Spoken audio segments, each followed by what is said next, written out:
علی صائم بھائی کا سوال ہے، اگر امام مغرب کی نماز کروا رہا ہو تو مقتدی عصر کی نیت کر کے اپنی نماز مکمل کر سکتا ہے؟ یعنی امام کوئی اور نماز پڑھا رہا ہو اور مقتدی کسی اور نماز کی نیت کر کے پڑھ لے؟ جی ہاں، امام کی نیت اور ہو، مقتدی کی نیت اور ہو، نماز تو ہو جاتی ہے۔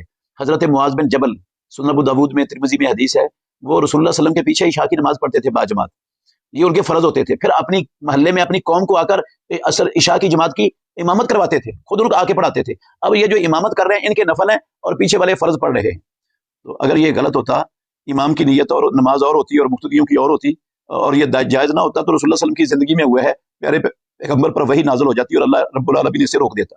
جب اللہ نے نہیں روکا، رسول اللہ صلی اللہ علیہ وسلم نے نہیں روکا، تو یہ تقریری سنت بن گئی ہے۔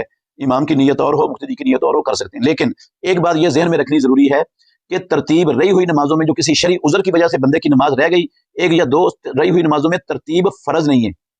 اگر ترتیب کا لحاظ رکھا جائے تو افضل ہے، اولا ہے، لیکن اگر ترتیب بدل بھی جائے تو کوئی فرق نہیں پڑتا۔